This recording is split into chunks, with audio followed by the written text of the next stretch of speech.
बरे सन्माननीय सदस्य अंबादास दानवे बोला.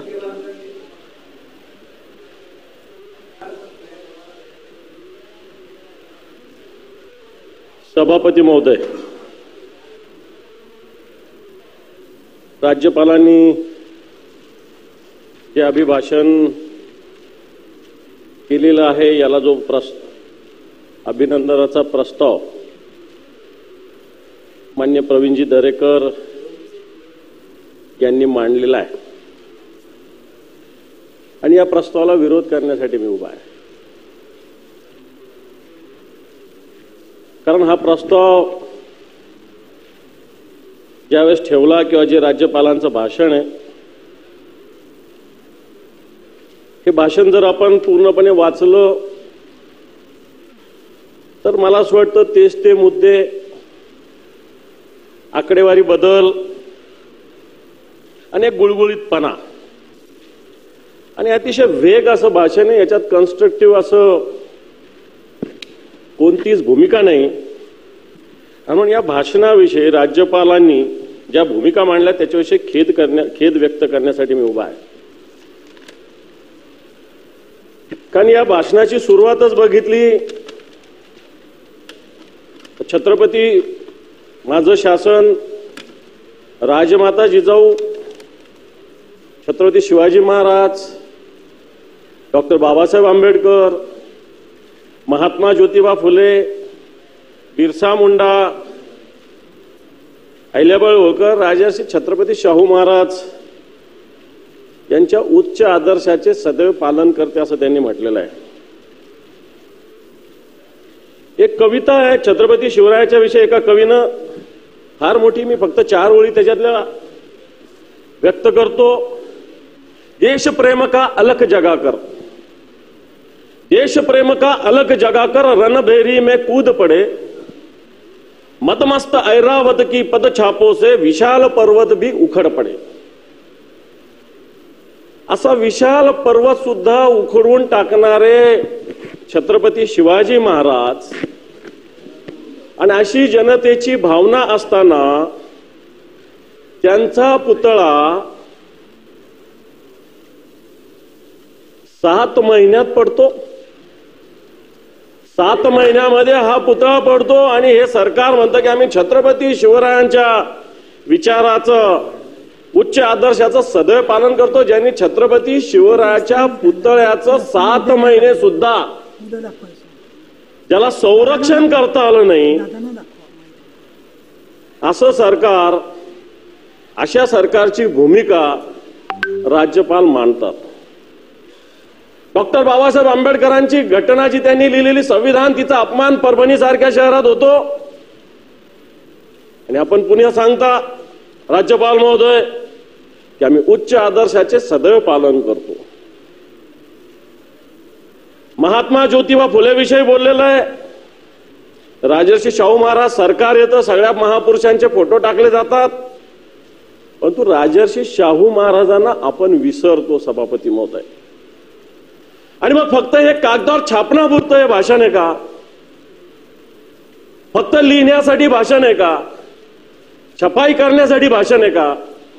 वाटतं हा प्रश्न आपल्या माध्यमातून मी सरकारला विचारू इच्छितो सभापती महोदय. आपण सुरुवातच या भाषणाची ज्या पद्धतीनं राज्यपालांनी केलेली आहे, जर याचा पूर्ण अभ्यास केला तर हे सरकार छत्रपती शिवरायांच्या कोणत्या विचाराचं पालन करतं? माता भगिनीवर दिवसा ढवळ्या इथं अन्याय होतोय, अत्याचार होतो, छोट्याशा बालिकावर अत्याचार होतो आणि सरकार छत्रपती शिवरायांच्या कोणत्या विचाराचं पालन करतं? महात्मा ज्योतिबा फुलेनं शेतकऱ्याचा आसूड ओढला होता. या शेतकऱ्याची दयनीय अवस्था या सरकारच्या काळामध्ये झाली. कोणत्या शेतकऱ्याच्या विचाराचं सरकार आहे? राजर्षी शाहू महाराजांनी समतेचा संदेश या हिंदुस्थानाला दिला, नव्हे महाराष्ट्राला नव्हे तर हिंदुस्थानाला दिला. पण आज विषमता ठिकठिकाणी या महाराष्ट्रामध्ये सभापती महोदय रुजलेली आहे. आणि म्हणून नुसतं हे कागदावरचं भाषण असताना या सरकारच्या भूमिका जर मागच्या काळातल्या बघितल्या आणि राज्यपालांनी या सरकारची जी तरफदारी केलेली आहे, मला असं वाटतं ही निश्चित खेदजनक आहे सभापती महोदय. अनेक मुद्दे याच्यामध्ये, जवळपास 50-60 मुद्दे तुम्ही वेळ कमी दिला. 62 मुद्दे. या 62 मुद्द्याचा जर विचार केला तर 62 तास बोलता येईल अशा प्रकारची सभापती महोदय स्थिती. एवढे मुद्दे मागच्या काळातले या सरकारमधले सभापती महोदय.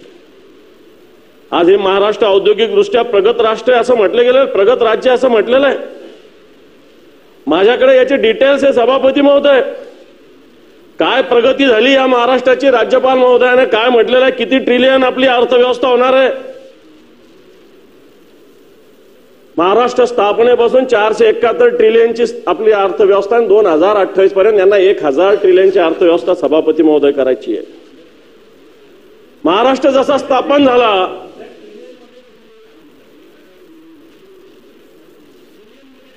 सांगतो ना मी, याच्यात लिहिलेलं भाषण आहे, माझ्याकडे सगळे आकडे आहे. मी ट्रिलियनचं पण सांगतो तुम्हाला प्रवीण भाऊ, ट्रिलियनचं पण सगळं सांगतो मी तुम्हाला. टोटल सांगतो का माझ्याकडे पूर्ण आकडेवारी आहे. ट्रिलियनचे सांगितले तर मी पूर्ण सांगेल. मग 1960 पासूनचे सांगेल सगळे ट्रिलियन, किती किती ट्रिलियन वाढ झालेली आहे. सांगायचं का तेवढं सांगा. सभापतींना वेळ द्यायला सांगा. 2028 पर्यंत याच्यात काय लिहिले वाचा.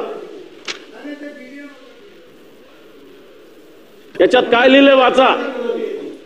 आता मी ती इकॉनॉमीच बोलतोय ना. मी तुम्ही 5 नंबर सांगा, विषय संपला. काय त्याच्यात मुद्दा क्रमांक 6, मुद्दा क्रमांक 5. माझ्या शासनाने 2027-2028 वर्षात $1 ट्रिलियन अर्थव्यवस्थेचे लक्ष्य साध्य करण्यासाठी महाराष्ट्राला देशातील पहिले राज्य बनवण्याचे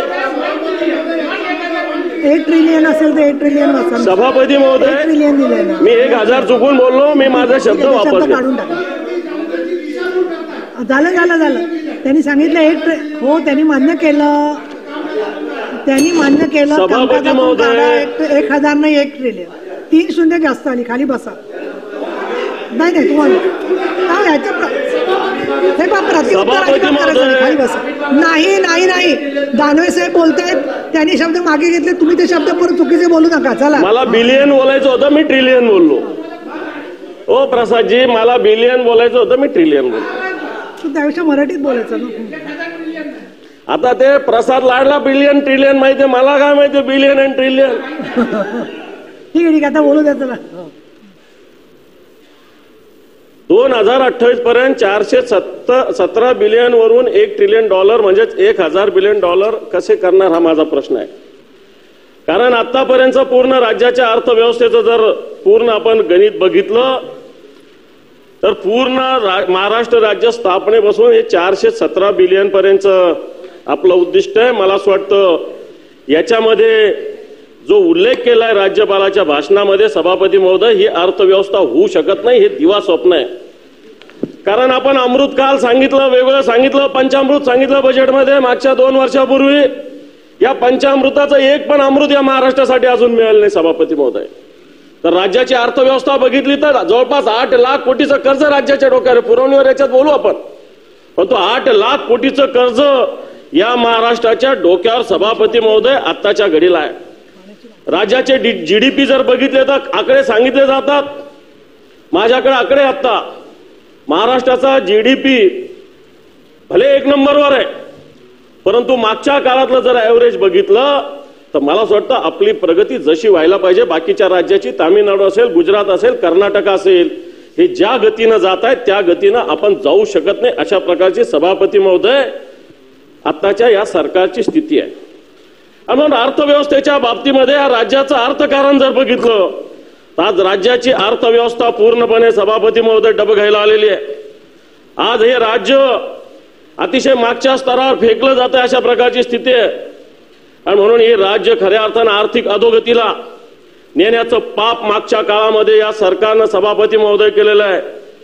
आणि म्हणून आज येणाऱ्या काळामध्ये का होत नाही, हे सरकार पुन्हा एकदा ठिकाणावर येण्याची आवश्यकता आहे. हरित डेटा सेंटर वगैरे या घोषणा याच्यात ठीक आहे, या सगळ्या मोठे दिवा स्वप्न आहे. 2023 तसेच हरित डेटा सेंटर धोरण घोषित केले, झालं काय, अंमलबजावणी काय याची? याच्यात अंदाजे 20,000 रोजगार निर्माण असं म्हटलेलं आहे, पण तो अजून नुसती घोषणा 2023ला होऊन अजूनही मला असं वाटतं या सगळ्या याचा परिणाम राज्याला कोणताही मिळालेला नाही. सभापती महोदय, मुख्यमंत्री युवा कार्य प्रशिक्षण योजना सुरू झाली. इलेक्शनच्या काळामध्ये सुरू झाली. पहिल्या 2 महिन्याचा आणि 3 महिन्याचा पगार मिळाला या मुलांना.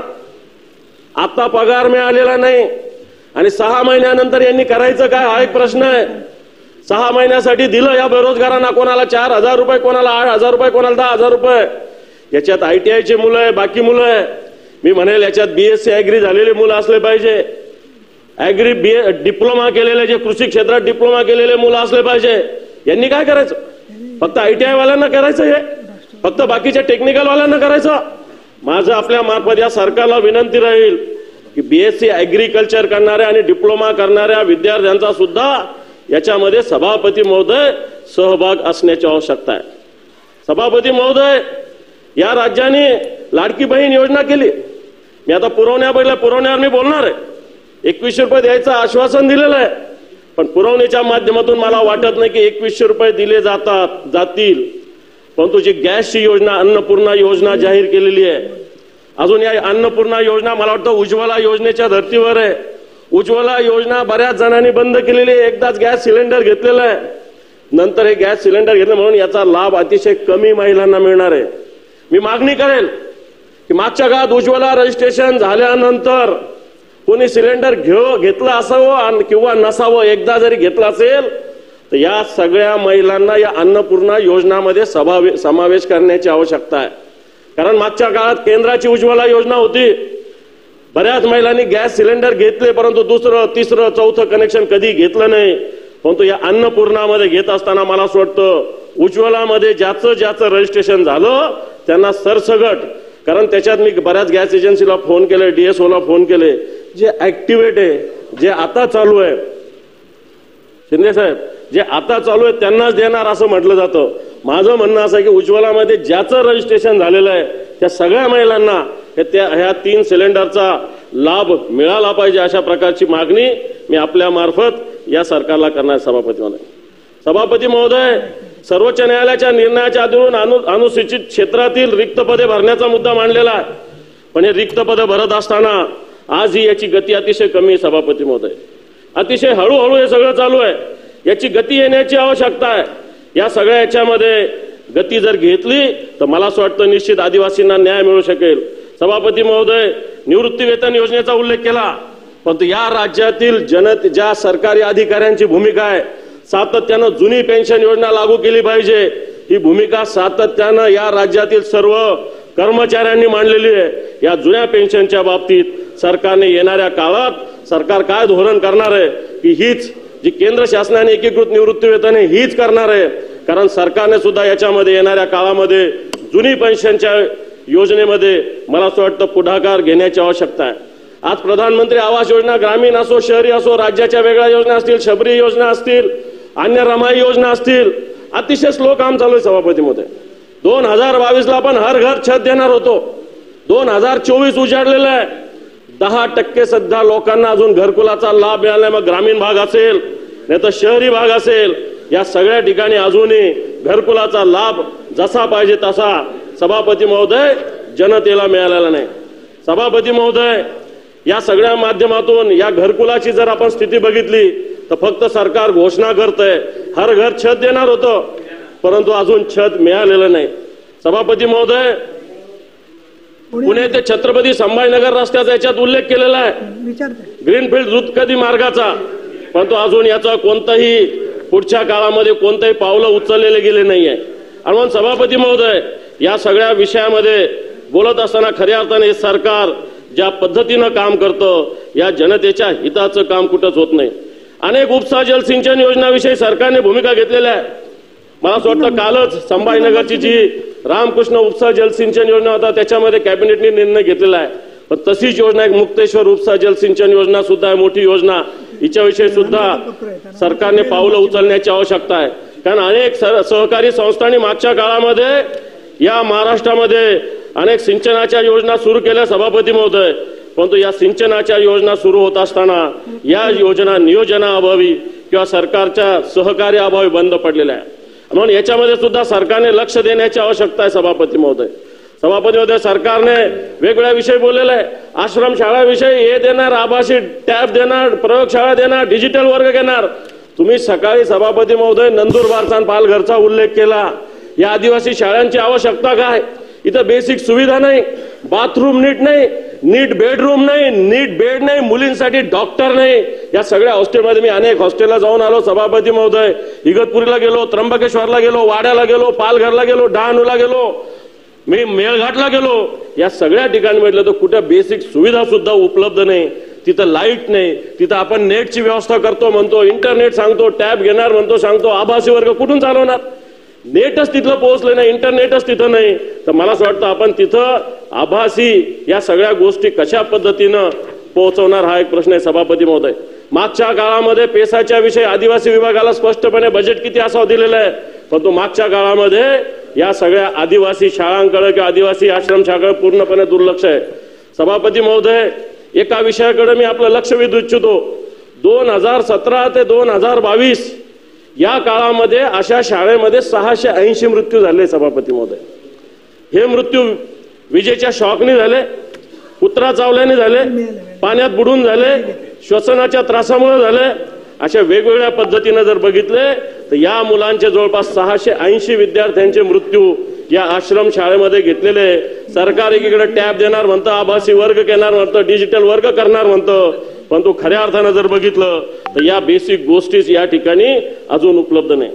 सभापती महोदय, औषधाच्या विषयी बऱ्याच भूमिका राज्यपाल महोदयांनी मांडलेल्या आहे. मला वाटतं मी अंतिम आठवड्यात याच्यावर डिटेल बोलेल, परंतु आताच्या घडीला रोज बातम्या येतात, बोगस औषधं सगळ्या वेगवेगळ्या हॉस्पिटलमध्ये दिले जातात. सभापती महोदय, बॉम्बे मेडिसिन C ग्रेडच्या औषधाचा सुळसुळाट या महाराष्ट्रात झालेला आहे.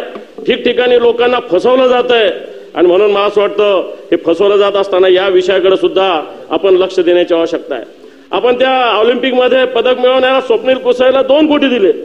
हरियाणा सरकारने 4 कोटी दिले, 4 कोटी रुपये. हरियाणा सरकारने ऑलिम्पिकमध्ये कांस्य पदक मिळवणाऱ्याला 4 कोटी रुपये दिले. आपलं सरकार स्वतः श्रीमंत आहे म्हणतं, प्रगत आहे म्हणतं, परंतु खेळाडूला, स्वप्नील कुसळे सारख्या खेळाडूला मला वाटतं आपण फक्त 2 कोटी रुपये दिलेले आहे. म्हणून या खेळाची सुद्धा आभ या महाराष्ट्रात ठेवण्याची आवश्यकता आहे सभापती महोदय. सभापती महोदय, मी जास्त बोलणार नाही. मी या सगळ्याच्या सिंचनाचा मुद्दा या राज्यपालांनी मांडलेला आहे. मग विदर्भाचं सिंचन असेल नाही तर पूर्ण महाराष्ट्राचं सिंचन असेल, या सगळ्या याच्यामध्ये राज्यपाल महोदयांनी आपली भूमिका मांडलेली. पण ही जर भूमिका जर बघितली सभापती महोदय तर या भूमिका अतिशय चुकीच्या आहे प्रत्यक्षात. आता कोणीतरी सांगितलं, मला वाटतं सुदीप मिटकरी आपले सन्मान्य सदस्यांनी सांगितलं, अमोल म्हणून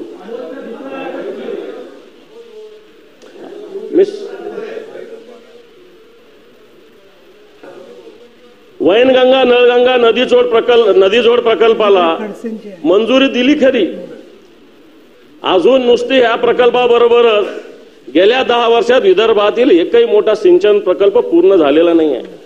आज विदर्भामध्ये असेल, मराठवाड्यामध्ये सिंचनाचा अनुशेष मोठ्या प्रमाणावर आहे.